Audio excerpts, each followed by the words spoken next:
E aí, pessoal, Igreja Oceânica querida, boa noite. Que alegria a gente estar aqui mais uma vez para a gente estudar a respeito da palavra. A gente está aí já nesse trajeto, né, fazendo uma imersão em todos os livros da Bíblia. Isso é maravilhoso para o nosso dia a dia, para que a gente consiga de fato ler, entendendo um pouco mais, entendendo o conteúdo de cada livro, como isso é bom para a nossa vida, para a nossa saúde espiritual, para a nossa vida com Deus. Eu espero que essa noite Deus fale mais uma vez profundamente ao seu coração.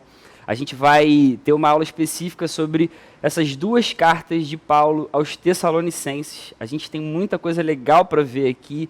Espero que você termine essa aula com o coração totalmente encorajado, motivado a viver uma vida santa, uma vida completamente vivida para a glória de Deus. Eu queria fazer uma oração bem rápido para a gente começar, e aí a gente já vai ver quais os temas que a gente vai abordar essa noite nessa aula, beleza? Vamos fazer uma oração? Senhor, obrigado por esse momento, fala com a gente de uma forma especial. Nesse momento, Senhor, aquieta o nosso coração, a nossa vida, que a gente realmente consiga ouvir a Tua voz, Senhor, mesmo estudando agora de uma forma mais específica essas cartas, que a gente entenda, Senhor, aquela mensagem que Você quis trazer, Senhor, para as nossas vidas no dia de hoje, Senhor, no século 21. E eu tenho certeza, Senhor, foi uma carta que abençoou muito essa igreja amada há 2000 anos atrás, e agora a gente tem muita coisa legal para ver e aprender no nosso tempo hoje. Fala o coração dos meus irmãos que estão em casa agora, Senhor, dá atenção, Senhor, para que a gente consiga perceber, Senhor, cada detalhe, isso possa encher o nosso coração de alegria, de vontade de viver para Você. No nome de Jesus. Amém. Amém. Então a gente vai falar sobre alguns assuntos específicos. A gente tem tentado trazer sempre esses temas para cada livro que a gente estuda da Bíblia, porque a gente vai conseguir entender de uma forma muito mais profunda e a nossa leitura vai ser muito mais proveitosa, vai trazer muito mais vida para a nossa vida. Então, a minha ideia com vocês nessa aula é a gente primeiro falar um pouquinho do contexto histórico, a gente entender em que momento que surge essa carta, qual foi a necessidade dela, por que Paulo escreve, por que Paulo coloca esses conteúdos que estão nessas duas cartas aos Tessalonicenses. A gente vai falar um pouquinho do panorama literário, aí eu vou focar um pouquinho na escrita de Paulo, né? Como que ele escrevia, como que ele argumentava nos seus escritos em geral, e a gente vai ver que isso faz sentido também para a carta aos Tessalonicenses. Aí a gente vai entrar mais especificamente nas cartas de 1ª e 2ª Tessalonicenses, por que tem aqueles assuntos ali, por que Paulo aborda aqueles temas da forma como ele aborda, e a gente vai fechar com algumas aplicações práticas para a nossa vida. Como que a gente pega todo esse conteúdo e como que isso transforma a nossa vida, como que a gente vai viver daí para frente, beleza? Então, entrando um pouquinho no contexto histórico. O que está acontecendo? Paulo está na sua 2ª viagem missionária. Ao longo do seu ministério, ele fez 3 viagens missionárias. A carta aos Tessalonicenses ela vai surgir na 2ª viagem missionária de Paulo. A gente vai ler lá em Atos, no capítulo 15, que Paulo ele tinha a ideia de passar fortalecendo as igrejas que ele tinha plantado. E eu queria ler até com vocês esse texto que está lá em Atos, no capítulo 15, verso 36. Ele vai falar com Barnabé da vontade que ele tinha de realmente visitar essas igrejas e fortalecer essas igrejas. E a gente vai ler, por exemplo, em Atos, capítulo 15, verso 36. Algum tempo depois, Paulo disse a Barnabé: voltemos para visitar os irmãos em todas as cidades onde pregamos a palavra do Senhor, para ver como estão indo. Então é nesse contexto que começa a ideia de fazer essa viagem aí. E aí Paulo vai chamar Barnabé, só que eles vão ter um desentendimento, porque Barnabé estava querendo levar João Marcos. Paulo não queria, porque ele achou que João Marcos tinha tido um comportamento não muito legal numa outra viagem que eles fizeram. E eles têm um desentendimento muito forte. E aí, enfim, Barnabé vai pegar João Marcos e vai fazer uma outra viagem. Paulo vai chamar Silas para eles então fazerem essa viagem que estava no coração de Paulo. Só que a gente vai perceber, lendo esse trecho aí da palavra, que Paulo vai ver que Deus de fato é quem governa todas as coisas. Paulo tinha em mente uma coisa e Deus vai transformar toda essa ideia inicial dele. E a gente vai ver tudo isso nesse trecho aqui, que vai de Atos 15, 36, desde a vontade inicial de Paulo de fazer essa viagem, até Atos 16:10, em que Deus vai mudar os planos de Paulo. Então, esse trecho aqui, a gente vai ver exatamente o início dessa viagem missionária e a mudança de rumo. Aí eu trouxe aqui mais ou menos um mapa para a gente entender o que está rolando aqui. Paulo está aqui em Antioquia. Tinha acontecido um concílio em Jerusalém, que os apóstolos se reuniram para ver mais ou menos o que aqueles cristãos, né, que não eram judeus, fariam com relação a algumas cerimônias judaicas. Então, eles se reúnem lá em Jerusalém, as decisões são tomadas. Paulo, então, vem para Antioquia e ele tem essa vontade de fazer primeiro essa viagem para fortalecer as igrejas. E a gente vai ver no texto, por exemplo, que Paulo está querendo passar. A gente vai ver, capítulo 15, verso 41, que ele passa, então, pela Síria e pela Cilícia, fortalecendo essas igrejas. Então, ele vai passar aqui por Síria e Cilícia, fortalecendo essas igrejas. Aí ele vai para Derbe, Listra e Icônio. E aqui, em Listra e Icônio, é que ele vai conhecer Timóteo. Timóteo, que justamente vai ser aquele quase braço direito de Paulo, né? Vai ser um grande companheiro, vai ser um pupilo de Paulo. Depois Paulo, inclusive, vai escrever 2 cartas a ele com várias orientações pastorais. Então, aqui em Listra e Icônio, os irmãos falam muito bem de Timóteo. Paulo vai pegar Timóteo para levar, então, nessa viagem missionária, e é o que a gente vai estudar para entender esse contexto da carta aos Tessalonicenses. E aí, é legal que a gente vai continuar lendo esse texto aí, já agora no capítulo 16, vai dizer, né, que Paulo chegou a Derbe depois de Listra, e aí ele conheceu Timóteo ali. E aí o capítulo 16, verso 5, vai dizer que essas igrejas eram fortalecidas na fé e cresciam em número a cada dia. E aí, cara, acontece a mudança da viagem que Paulo tinha em mente. Então vai dizer aí no verso 16, capítulo 16 de Atos, tá? Atos que está dando para a gente todo esse contexto aí, que é exatamente esse texto que está aqui, no mapa para a gente entender. Aí a gente vai ler rapidinho. Diz assim: Paulo e seus companheiros viajaram então pela região da Frígia e da Galácia. Eles começaram a viajar para cá, tendo sido impedidos pelo Espírito Santo de pregar a palavra na província da Ásia. Paulo estava querendo pegar para cá, província da Ásia. Ele queria ir para um outro lugar. E aqui a gente vai perceber, e uma coisa que deixa a gente muito impressionado no livro de Atos. Por mais que o nome seja dado como Atos dos Apóstolos, a gente vai perceber uma atuação incrível do Espírito Santo. Deus mostrando qual a vontade dele para o início da sua igreja. E aí o Espírito Santo impede, então, Paulo de vir para cá. E aí o texto vai continuar mostrando para a gente. Quando eles chegaram à fronteira da Mísia, que é esse lugar aqui, eles tentaram entrar na Bitínia, mas o Espírito de Jesus os impediu. Então eles queriam vir para cá, entrar aqui na Bitínia para pegar aqui para a província da Ásia, mas o Espírito os impediu. Então eles contornaram a Mísia e desceram a Troade. E é aqui em Troade que Paulo então tem aquela visão, que ele vê uma pessoa, e isso está no verso 9. Durante a noite, Paulo teve uma visão na qual um homem da Macedônia, que é esse pedaço aqui, já o inicinho da Europa, a fronteira aqui da Europa, no qual ele viu um homem da Macedônia que estava em pé e ele suplicava: passe a Macedônia e ajude-nos. E aí, quando Paulo tem essa visão, ele tem a certeza, então, que Deus está mandando ele, então, para essa região. Aí ele vai vir para Filipos, onde ele vai fundar a igreja dos filipenses, e depois ele vai para Tessalônica pregar o evangelho. E depois ele segue o curso, e aí todo esse trajeto aqui que a gente vê em vermelho, então, é o trajeto final de Paulo nessa segunda viagem missionária.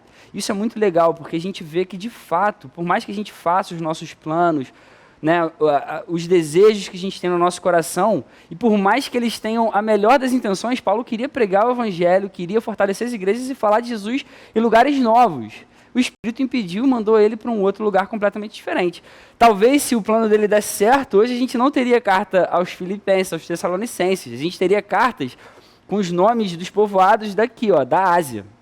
Isso é interessante a gente saber. Então a gente vai ver, no verso 16, Paulo percebe que ele está sendo impedido pelo Espírito Santo, então, de pregar na província da Ásia, e a gente vai ver, então, que o Espírito muda completamente esse trajeto, e aí ele vai para Macedônia, ele entende que ele tem que ir para Macedônia. É na Macedônia que a gente vai ter a Tessalônica, Filipos, Bereia, que são povoados ali que a gente vai ver em Atos, que existem várias coisas acontecendo, e a gente vai entrar em detalhe um pouquinho mais na frente. Aí eu vou falar um pouquinho da estratégia que Paulo tem na hora de fazer missões, na estratégia missiológica de Paulo.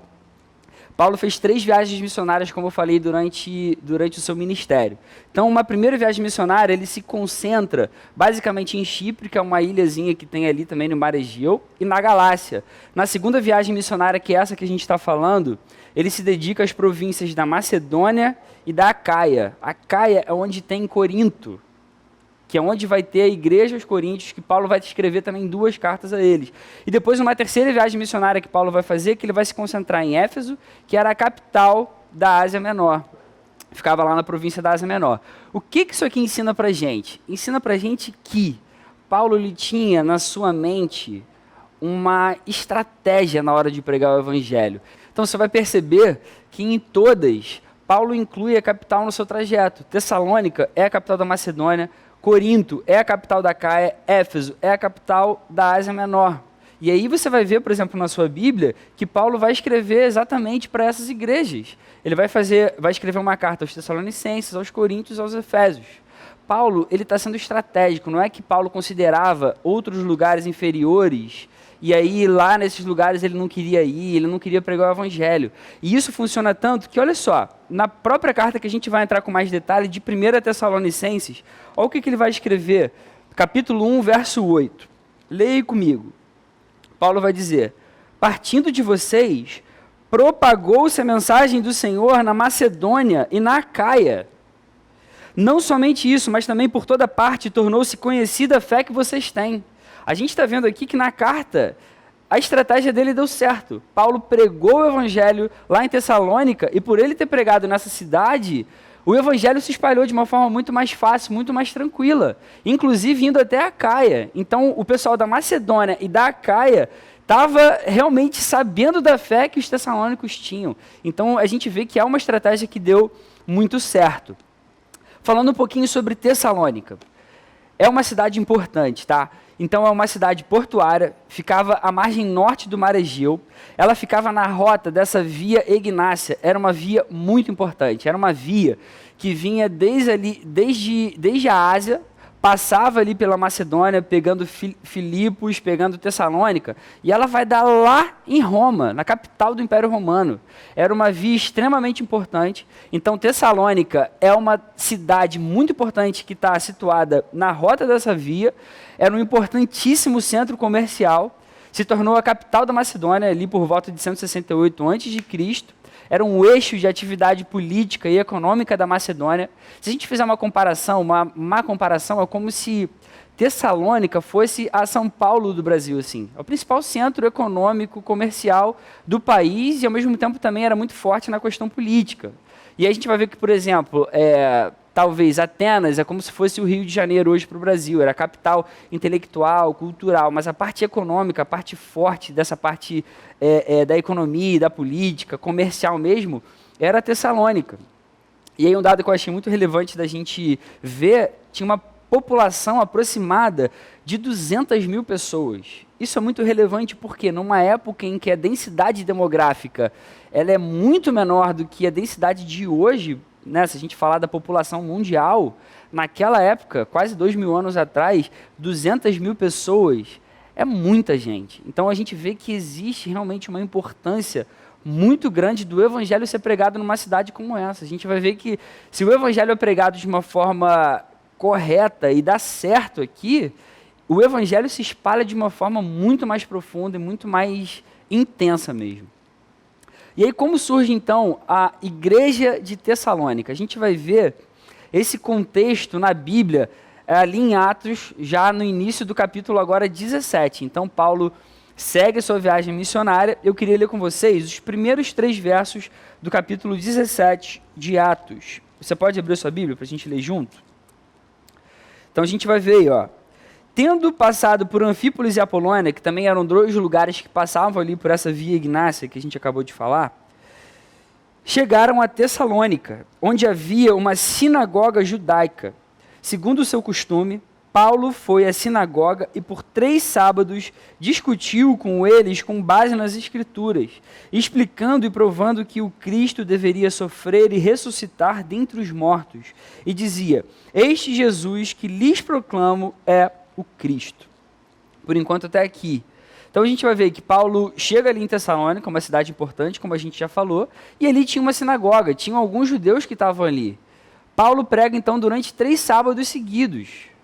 Isso é interessante, Paulo geralmente fazia isso, quando ele chegava num lugar novo, ele procurava uma sinagoga, onde ele começava a pregar primeiro o evangelho para os judeus que ainda não tinham ouvido a respeito das boas novas, da ressurreição de Jesus. Tudo aquilo tinha acontecido lá em Jerusalém, tá? Então, para o pessoal dos apóstolos, quando a gente lê o início ali de Atos, quando ocorre o Pentecostes, o Espírito se derrama e começa a igreja, para aquela galera de Jerusalém, era mais comum já ter ouvido falar de Jesus, mas agora Paulo está indo para lugares novos. Paulo agora está entrando na Grécia, ele está entrando em outros lugares. Então ali existiam judeus que ainda não tinham ouvido falar de Jesus. E aí Paulo, olha só qual é o conteúdo da pregação de Paulo. A gente vê no verso 3, primeiro, ele pregava que esse Messias, aquele profeta, aquelas profecias que falavam a respeito de um Messias que viria no futuro, esse Messias, ele deveria morrer e ressuscitar. Isso não era algo que estava normal para a cabeça de um judeu. O judeu ainda esperava um Messias que reinasse, que restauraria todo o reino terreno de Israel. Paulo primeiro vai desconstruir essa ideia, vai mostrar que o Messias das Escrituras, das profecias lá do Antigo Testamento, ele deveria morrer e ressuscitar, e ele vai além. Esse Messias veio e ele é Jesus de Nazaré. É esse Jesus que eu estou falando para vocês aqui. Essa é a mensagem principal que Paulo vai falar nessa sinagoga ali em Tessalônica, nesses 3 sábados que ele prega nessa sinagoga. Só que aí a história começa a se desenrolar de uma outra forma. A gente vai ver, seguindo aí nos versos do 4 ao 9, que existe ali então uma grande divisão de opiniões. Alguns judeus creram na mensagem de Paulo, só que outros ficaram com inveja. E aí a gente vai ver, lendo esse texto, que existiu ali uma oposição muito grande, muito intensa. Houve um tumulto na cidade. Esses judeus que ficaram com inveja queriam pegar Paulo, Silas, os seus companheiros, para prender eles. Eles não queriam que eles continuassem pregando esse evangelho. E eles vão usar um argumento que naquele tempo era muito sério. Eles vão falar, esses caras estão pregando a respeito de um outro rei que não é César. Isso é um argumento para eles realmente conseguirem prender e terem até o apoio do Império Romano nisso. Só que aí a gente vai ver que Paulo e os companheiros dele fugiram, então, às pressas para Bereia, para que eles não fossem presos. Só que esse tumulto foi tão grande que as pessoas chegaram a prender aqueles caras que tinham hospedado Paulo em sua casa. A gente vai ver que Jason, que era o cara que recebeu Paulo e seus companheiros na sua própria casa, ele acaba sendo preso e depois ele só é solto por meio de um pagamento de fiança. Então esse é o pano de fundo de como começa a igreja de Tessalônica. Eu quero que você guarde toda essa informação agora, porque a gente vai entrar num outro assunto e depois a gente vai voltar nisso aqui. Então, assim, resumindo, Paulo chega em Tessalônica, ele prega ali, muita gente se converte e ele tem que sair às pressas. É uma igreja que é plantada de uma forma muito rápida. Paulo gostaria de ficar mais tempo, ele gostaria de ensinar com mais profundidade, ele gostaria de passar mais tempo com esses irmãos, mas ele não conseguiu fazer isso. Então ele tem que sair às pressas do lugar, beleza? Guarda isso aí. Quero falar um pouquinho agora de panorama literário. A gente vai falar um pouquinho sobre a escrita de Paulo, tá?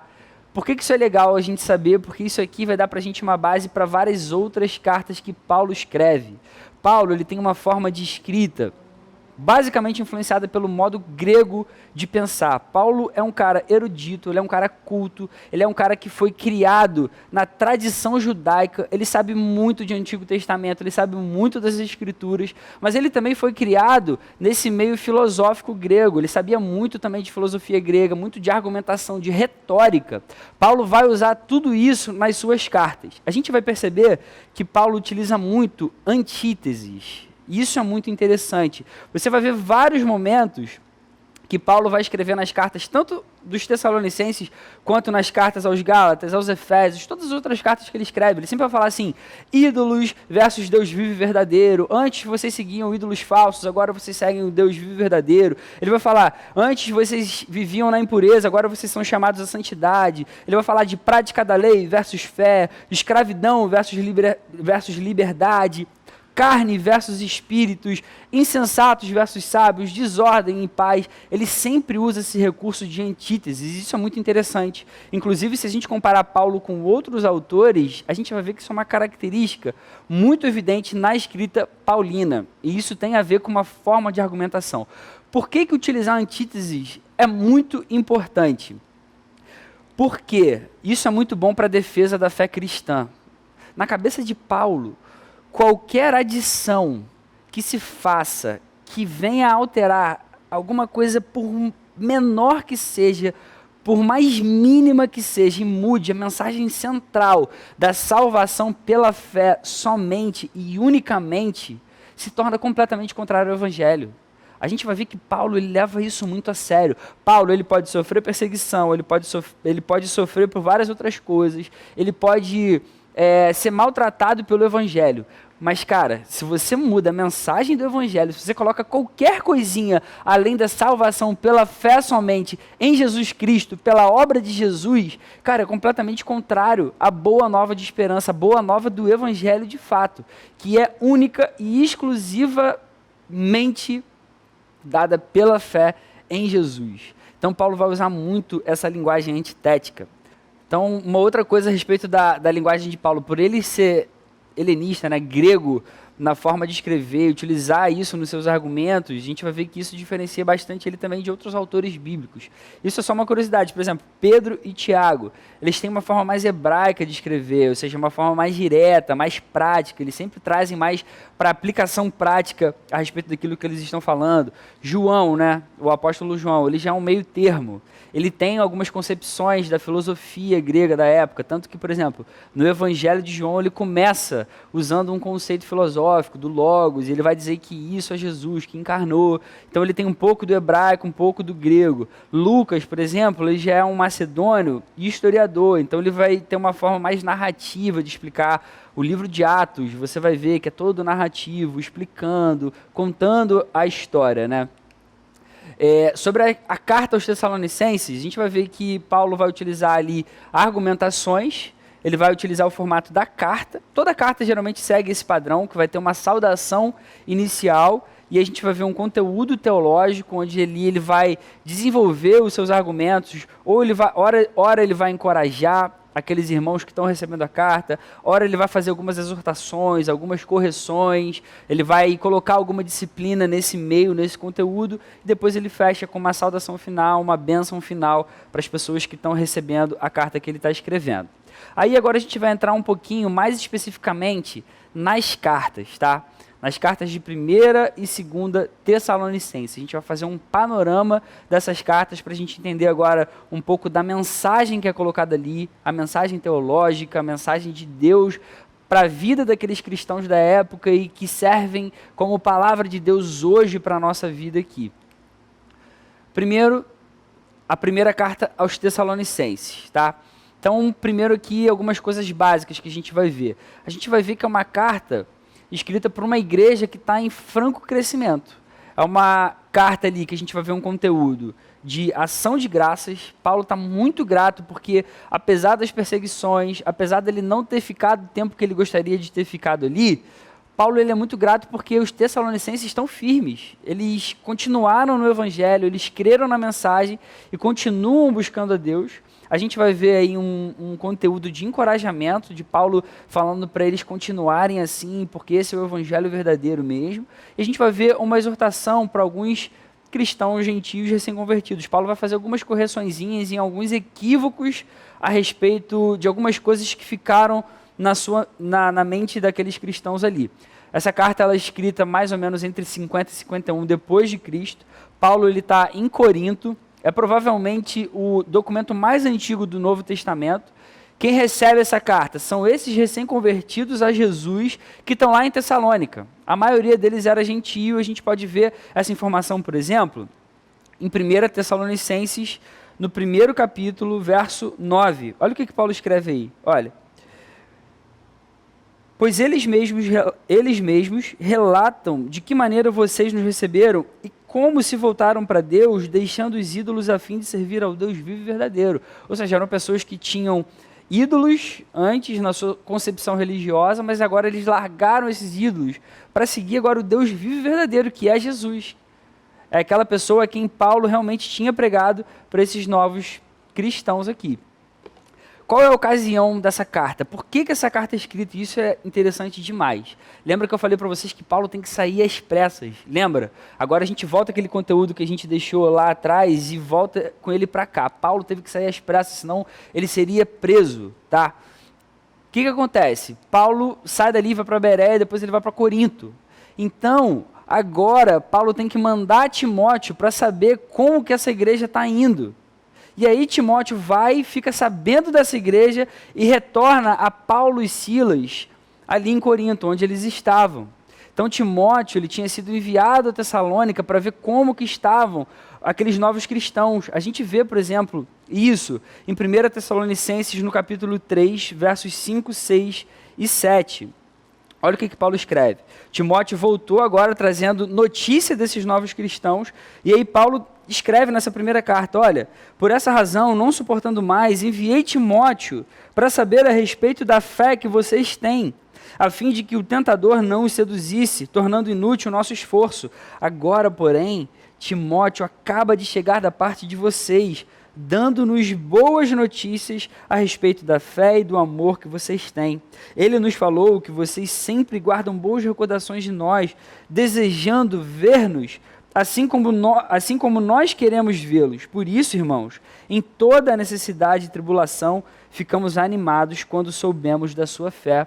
Timóteo agora está voltando e trazendo ótimas notícias. Esses irmãos continuaram firmes na fé. Isso é maravilhoso. Então, quais vão ser as ênfases dessa primeira carta aos Tessalonicenses? Em primeiro lugar, a gente vai ver a preocupação de Paulo com os seus amigos ali em Tessalônica, porque eles continuaram sofrendo perseguição.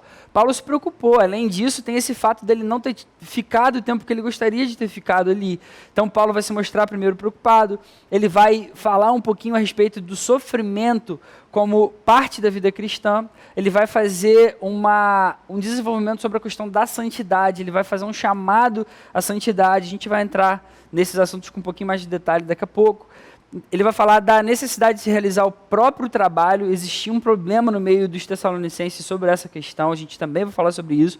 Paulo vai abordar o tema da ressurreição dos cristãos que morreram, né? Para onde que eles vão? Existia um pouco essa dúvida, eles ficaram um pouco sem saber sobre esse tema. Paulo vai tratar um pouco sobre esse tema e ele vai falar sobre a prontidão, sobre a segunda vinda de Cristo, tá? Então, assim, uma visão geral da primeira carta aos Tessalonicenses. A estadia de Paulo, como a gente já falou, foi muito mais breve do que se podia imaginar, do que ele gostaria. A gente vai ver que os novos cristãos, eles estão basicamente tendo de se virar por conta própria. Eles não tiveram um período mais longo de instrução madura no caminho de Jesus. E aí a gente vai ver que Paulo escreve isso, depois você pode pegar nessa referência aqui, 1 Tessalonicenses capítulo 2, versos 17 e 18, Paulo até queria ter retornado, só que ele vai dizer que ele não conseguiu retornar. Por isso que ele teve que enviar Timóteo para saber como aqueles cristãos estavam, tá? Paulo então vai enviar Timóteo para ter notícias recentes dessa igreja, recém-plantada. Timóteo vai retornar para Paulo e Silas ali em Corinto, como a gente falou, e a gente vai ver que as notícias foram muito boas, como a gente acabou de ler aqui. E aí a gente vai ver em toda a primeira carta, que toda a primeira metade, os capítulos 1, 2 e 3 de 1 Tessalonicenses, vão tratar do relacionamento de Paulo com esses novos convertidos. Paulo primeiro vai mostrar a gratidão dele, a felicidade por saber que eles continuam firmes. Paulo vai falar sobre esse tema da perseguição, que a gente ainda sofre perseguição nesse mundo, para a gente continuar firme e tudo mais. Ele vai falar sobre o retorno de Timóteo, tudo isso nessa primeira metade. A gente vai ver aí duas coisas, por exemplo, sobre Paulo, que vão aparecer nessa primeira sessão aí, desses 3 primeiros capítulos de 1 Tessalonicenses. Primeiro, Paulo vai mostrar uma aflição muito grande, pessoal mesmo, sobre a situação dos Tessalonicenses, mas ele também vai mostrar o seu alívio, que não é muito menos profundo, muito menos intenso, quando ele descobre que as coisas estão indo bem. A gente vê praticamente Paulo ali sentindo aquele alívio, suspirando mesmo nesse trecho que a gente leu aí desses versículos do capítulo 3. E a gente vai ver duas coisas sobre esses crentes em Jesus de Tessalonicenses. Eles continuam passando por sofrimento e perseguição, mas sobre a sua fé em Jesus, eles continuam dando conta do recado, embora eles careçam ainda de algumas coisas que Paulo vai acertar na sua forma de entender o Evangelho e em algumas doutrinas também. A gente vai falar sobre isso daqui a pouco. Na segunda parte da carta, nessa outra metade, nos capítulos 4 e 5, Paulo vai tratar aí agora de algumas questões que Timóteo relatou para ele. E aí Paulo então vai lembrar de algumas instruções que ele deu sobre a imoralidade sexual, sobre trabalhar pelo próprio sustento e sobre o retorno de Jesus. E ele vai falar desse item aí, que é o que acontece com os cristãos que morreram antes da vinda de Jesus. Paulo vai abordar um pouco sobre esse tema nessa primeira carta. Aí a gente vai entrar um pouquinho na mensagem teológica, na mensagem central, né? Na mensagem que Deus quer trazer, trouxe primeiro para os Tessalonicenses e a gente hoje pode usufruir disso no nosso dia a dia, no século 21. A gente vai ver que o conteúdo geral dessa primeira carta ele vai enfatizar dois aspectos. Primeiro, a gratidão e a alegria de Paulo, porque esses Tessalonicenses continuaram firmes, por mais que eles estivessem sofrendo perseguição. Paulo também vai fazer a correção de alguns erros que existiam ali, alguns mal-entendidos que tinham surgido ali no meio deles. Qual é a estrutura geral da carta de 1 Tessalonicenses? Primeiro a gente vai ter uma saudação no primeiro verso. Aí, Paulo, no capítulo 1, do verso 2 ao verso 10, Paulo vai falar um pouquinho sobre o estado da igreja. Ele vai ficar feliz porque, apesar da perseguição, eles continuam firmes. Paulo vai ficar grato por isso. E ali a gente vê as marcas realmente de uma igreja verdadeira, uma igreja que sofre perseguição, mas é uma igreja que, por sofrer perseguição, ela entende que ela está no caminho certo, ela entende que ela está fazendo aquilo que Jesus quer dela, e ele fica realmente grato com isso. Depois, nos capítulos 2 e 3, da primeira carta ainda, Paulo vai falar das relações que ele tem com a igreja, Paulo vai lembrar sobre alguns assuntos que ele já tinha tratado, e ele vai mostrar suas preocupações, mas também o seu alívio, porque ele viu que Timóteo trouxe boas notícias, e depois do capítulo 4 inteiro até o capítulo 5, verso 11, Paulo vai tratar então desses assuntos, vai dar algumas instruções, ele vai tratar alguns problemas ali sobre essa questão da imoralidade sexual, sobre a ociosidade, alguns irmãos que não estavam trabalhando pelo seu próprio sustento, Paulo vai trabalhar sobre isso, vai falar sobre aquela questão da segunda volta de Jesus e da ressurreição que a gente vai ter com Jesus, e ele vai trazer algumas instruções práticas nesse tempo também. E no finalzinho do capítulo 5, ele vai fazer algumas exortações finais e uma última saudação. Tá? Então, quais são as principais doutrinas que Paulo vai tratar nessa primeira carta aos Tessalonicenses? Os principais temas doutrinários são a santificação e a volta de Jesus.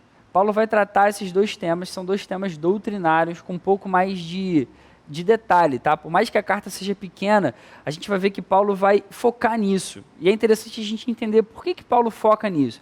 Primeiro, a parte da santificação, porque era uma cidade grega.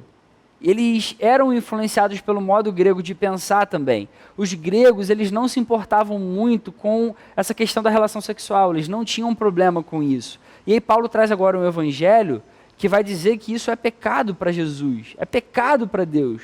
Então eles têm que agora acertar a sua vida sexual, tem que fazer tudo certinho, dentro do casamento. Eles sabem que se sair disso aí, se ficarem imorais, eles vão desagradar a Deus. Então Paulo vai abordar isso. Paulo vai falar, a gente vai ver os versos que ele fala de uma forma mais clara.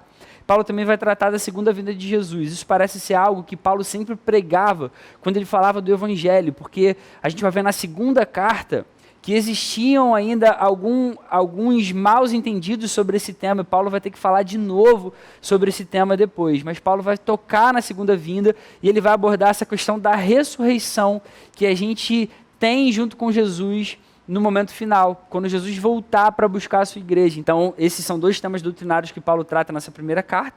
Mais especificamente sobre a santificação, a gente vê capítulo 4, verso 3, Paulo fala de uma forma muito clara, e a gente vê aqui aquela linguagem antitética dele. Olha, a vontade de Deus é que vocês sejam santificados, abstenham-se da imoralidade sexual.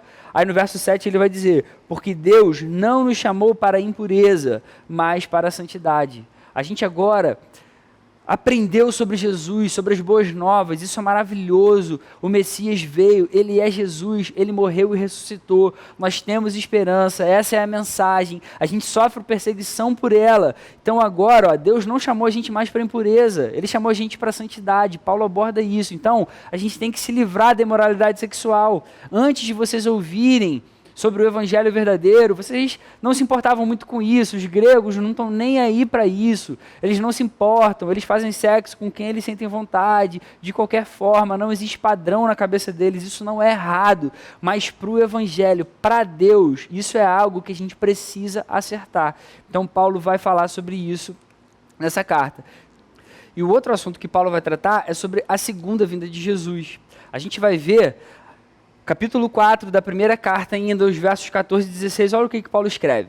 Se cremos que Jesus morreu e ressurgiu, cremos também que Deus trará, mediante Jesus e com ele, aqueles que nele dormiram. Se você perdeu alguém, né, e você não sabe o que aconteceu com essa pessoa, se ela morreu em Jesus, fica tranquilo, porque ela está em Jesus. E ele vai dizer no verso 16, pois dada a ordem com a voz do arcanjo, ressoar da trombeta de Deus, o próprio Senhor, o próprio Jesus, descerá dos céus, ele vai voltar. E essas pessoas que morreram com ele, que dormiram em Jesus, que morreram em Jesus, vão ressuscitar primeiro. Porque ele vai dizer que quem estiver vivo quando Jesus voltar vai ser arrebatado também. Mas aqueles que morreram antes, que estão em Jesus, vão ressuscitar antes. Eles vão ressuscitar e Jesus vai levar toda a sua igreja com ele quando ele voltar. Então aqui a gente vê que, cara, Jesus vai voltar. Existe a certeza da volta de Jesus. Aí Paulo continua no assunto. Ninguém sabe quando isso vai acontecer. Ninguém sabe. A gente vai ver que isso vai dar um problema que Paulo vai resolver na segunda carta. Algumas pessoas, através de um ensino errado, usando até mesmo o nome de Paulo nisso, vão dizer que Jesus já voltou, que Jesus já veio e etc. Só que aí Paulo vai dizer antes aqui, olha só, ninguém sabe quando isso vai acontecer. Quando Jesus voltar, todo mundo vai saber. Ele vai dizer nos versos 1, 2 e 3 do capítulo 5, irmãos, quanto aos tempos e épocas, não precisamos escrever-lhes, pois vocês mesmos sabem perfeitamente que o dia do Senhor virá como ladrão à noite. Quando disserem paz e segurança, a destruição virá sobre eles de repente, como as dores de parto à mulher grávida, e de modo nenhum escaparão. Isso vai acontecer, só que ninguém sabe quando. E aí Paulo vai deixar também um conforto para esses crentes. Cara, vocês podem ter convicção da salvação de vocês, a gente tem convicção disso. Ele vai tratar isso nos versos 4 e 9. Mas vocês, irmãos, vocês que amam Jesus, que creram no Evangelho, não estão nas trevas, para que esse dia, por mais que seja um dia surpresa, que ninguém saiba, para que esse dia não surpreenda vocês. Porque Deus não nos destinou para a ira, mas para recebermos a salvação por meio do nosso Senhor Jesus Cristo. Vocês não precisam se preocupar com essa questão dos tempos, das épocas. Só Deus sabe quando isso vai acontecer. Só que agora vocês já estão em Jesus, então relaxa, fica tranquilo. Vocês podem ter convicção da salvação de vocês.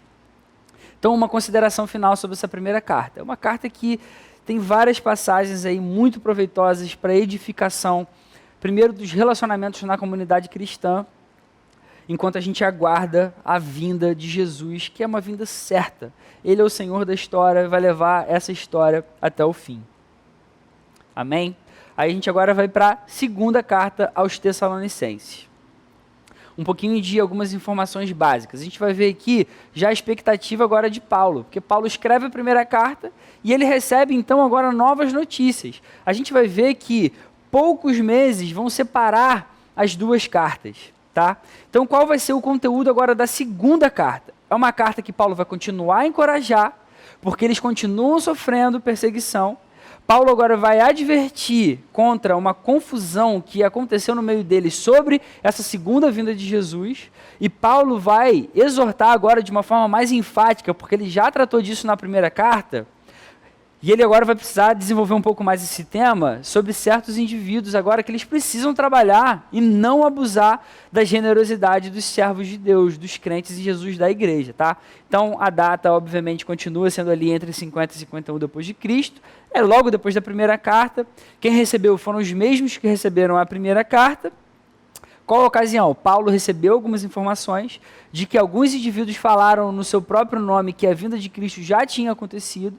Além disso, aquelas pessoas ociosas, Paulo já tinha tratado isso na primeira carta, essas pessoas ainda não acertaram esse comportamento ruim, continuavam ainda sem trabalhar.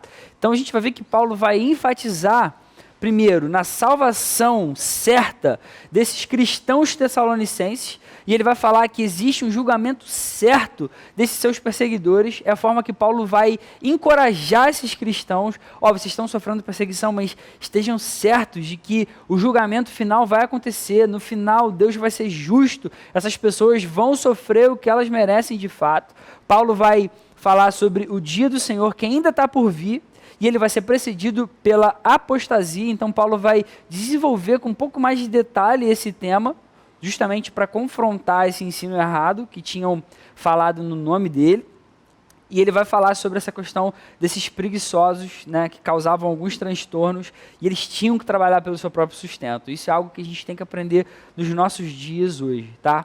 Então a gente vai ver, né, uma visão geral dessa carta que, se você ler ela logo depois da primeira carta, 1 Tessalonicenses, você vai perceber que aqui Paulo já não tem aquele sentimento tão afetuoso que ele tinha na primeira. Por esses dois motivos aí. Primeiro, Paulo descobriu que essa igreja estava sendo confundida por uma declaração que foi feita no seu próprio nome, de que o dia do Senhor já chegou. Quer ver? Vamos ver lá, 2 Tessalonicenses, capítulo 2, verso 2, para vocês entenderem o que a gente está falando aqui. Olha o que Paulo fala aí, ó. 2 Tessalonicenses 2, verso 2. Que não se deixem abalar nem alarmar tão facilmente, quer por profecia, quer por palavra, quer por carta supostamente vinda de nós, como se o dia do Senhor já tivesse chegado. Parece que alguém enviou ali alguma informação como se tivesse vindo do próprio Paulo. Ele ficou revoltado com isso aqui. Olha só, o dia do Senhor ainda não chegou. Todo mundo vai saber quando esse dia chegar. É isso que Paulo está querendo dizer, e ele vai focar.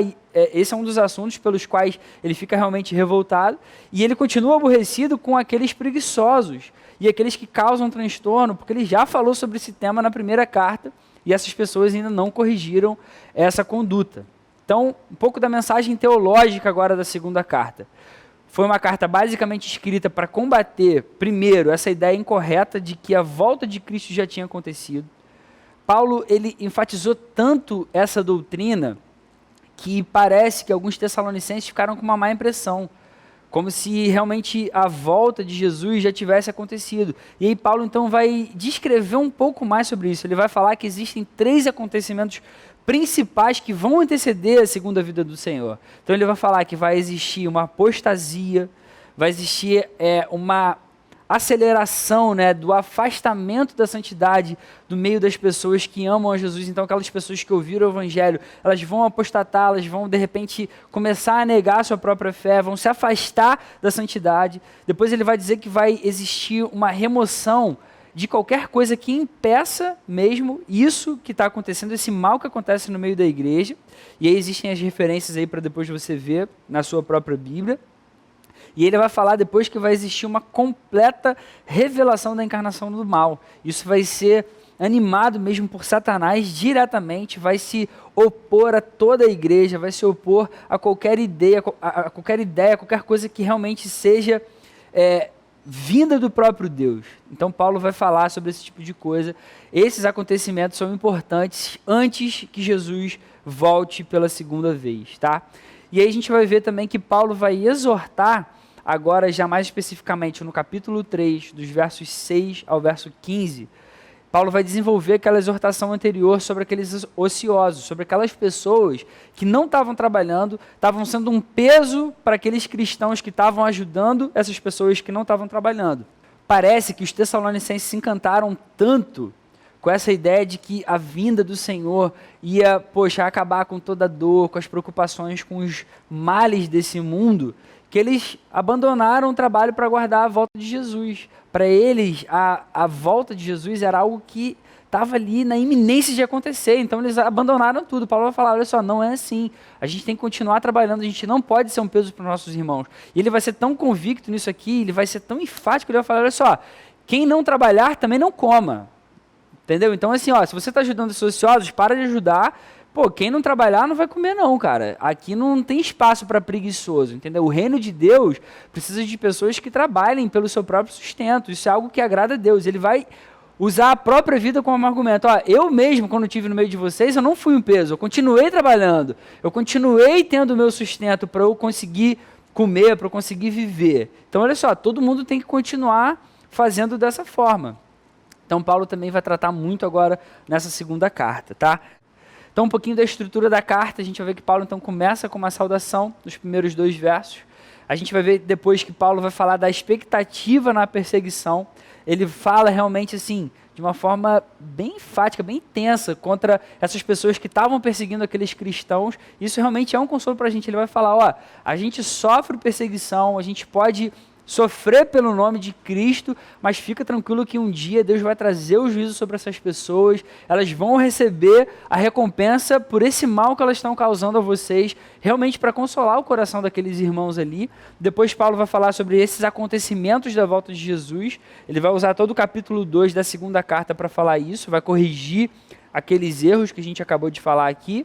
Depois ele vai fazer algumas exortações à prontidão, vai chamar os tessalonicenses a orarem para que o evangelho se espalhe de uma forma bem rápida. E ele vai falar dessas preocupações que ele tem com a igreja, e aí ele vai usar isso aqui para realmente exortar essas pessoas que ainda estavam ociosas, estavam sem trabalhar, sendo um peso para outros irmãos, e ele termina com uma bênção, uma despedida para esses irmãos, essa segunda carta. Quais são as principais doutrinas aí dessa segunda carta? Os principais temas doutrinários que Paulo vai abordar são a recompensa e o juízo eternos que vão acontecer. Ele vai falar um pouquinho sobre escatologia e ele vai falar da disciplina na igreja. Como que isso é importante para uma igreja ser saudável, para uma igreja continuar fazendo a vontade de Deus nesse mundo.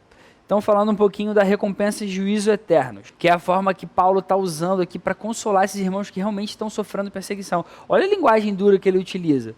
2 Tessalonicenses, capítulo 1, versos 6 e 7. É justo da parte de Deus retribuir com tribulação aos que lhes causam tribulação e dar alívio a vocês que estão sendo atribulados. Ó, vocês estão sendo atribulados, mas um dia Deus vai dar alívio para vocês, continuem firmes, tá? E esses que estão causando tribulação a vocês, eles vão ser atribulados. Isso é justo da parte de Deus. E Paulo continua, versos 8, 9 e 10.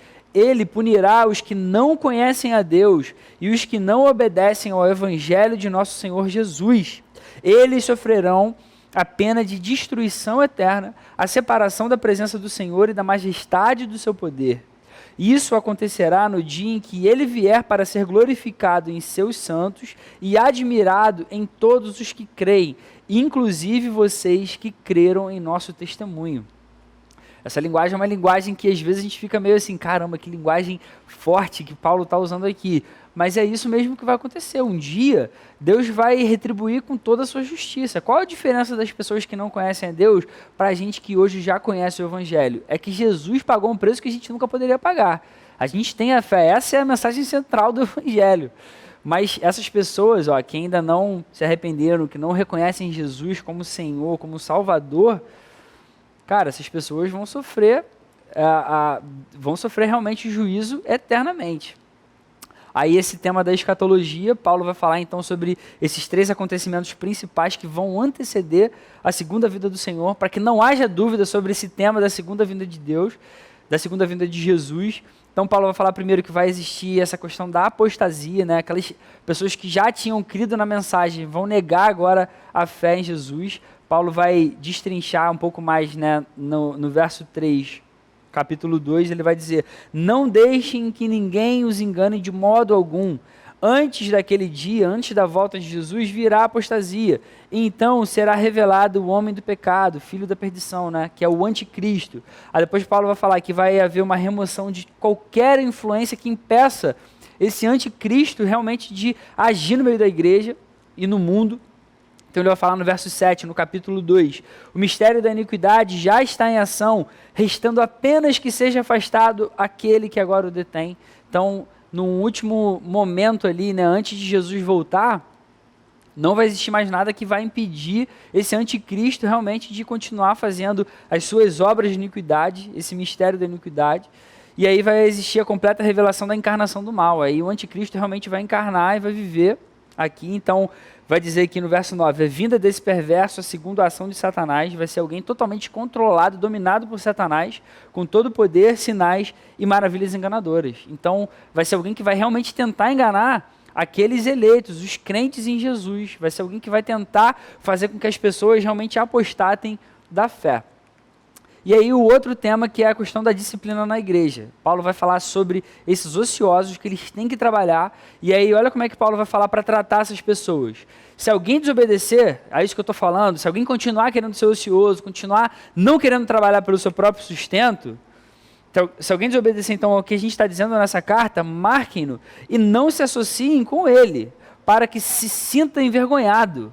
Paulo está dizendo, olha só, marquem essa pessoa, fale para ela do seu erro e não se associem para que ele se sinta envergonhado. Mas existe aí uma mensagem de graça também. Contudo, não o considerem como um inimigo, tá?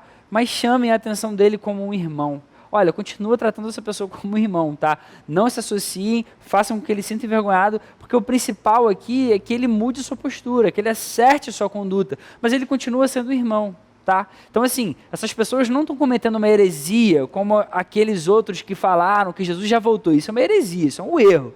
Essas pessoas estão totalmente equivocadas, essas pessoas você não tem que nem dar ouvidos.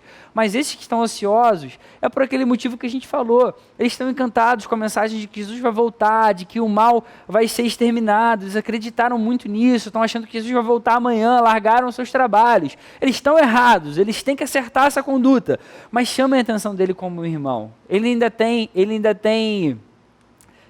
como se acertar diante de Deus. Então, assim, uma consideração final dessa segunda carta. Essa carta ela traz para a gente uma garantia maravilhosa de Deus, para o seu povo, de que só Cristo é a nossa esperança. Ele um dia vai voltar, isso vai acontecer, alguns eventos vão ocorrer, mas Ele é a nossa única esperança, só Ele pode derrotar o inimigo de uma vez por todas no tempo certo. Enquanto isso não acontece, a gente tem que amar uns aos outros, mas a gente não pode abusar também da generosidade alheia. Isso aqui é uma mensagem clara que Paulo vai deixar para aqueles cristãos que estavam ansiosos.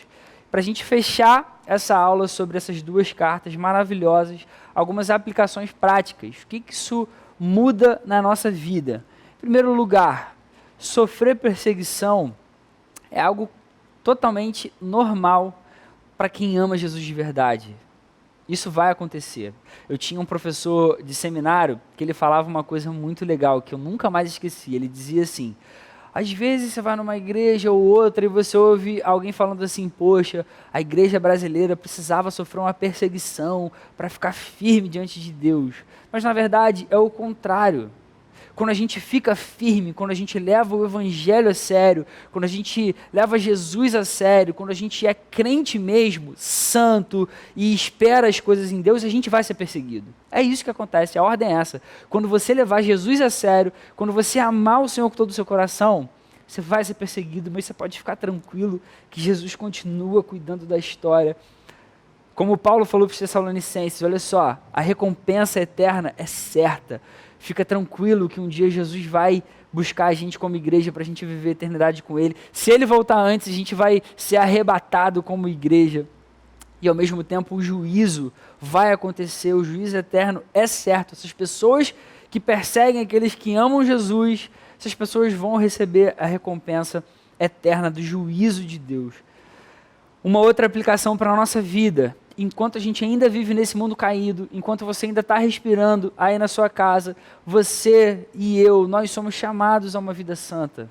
A gente é chamado a viver diante de Deus de forma santa, de forma a deixar todo o pecado para trás, tudo aquilo que entristece o coração do nosso Deus de lado. A gente é chamado a viver uma vida santa. Paulo deixa isso muito claro nas suas cartas. Isso é algo que a gente tem que trazer para a nossa vida no nosso dia a dia. Uma terceira aplicação e algo que a gente precisa, os jovens do nosso tempo precisam aprender sobre isso aqui. A gente tem que trabalhar pelo nosso próprio sustento.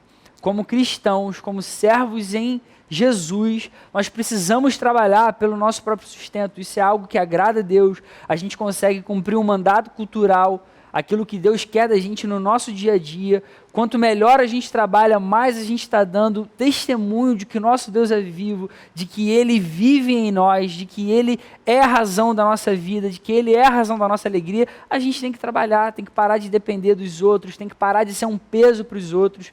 É óbvio que em algum momento ou outro pode ser que você passe por algum incidente de percurso, pode ser que você perca o emprego, você precise da ajuda dos seus irmãos, e aí a igreja serve para isso, a gente vai ajudar, mas não é para a gente ter aquela postura de alguém preguiçoso, de um servo que realmente pensa assim, meus irmãos vão me ajudar para sempre. Não é para ser assim, a gente tem que trabalhar, a gente tem que ter nosso próprio sustento. Isso é algo que agrada a Deus, é algo que Deus requer de nós.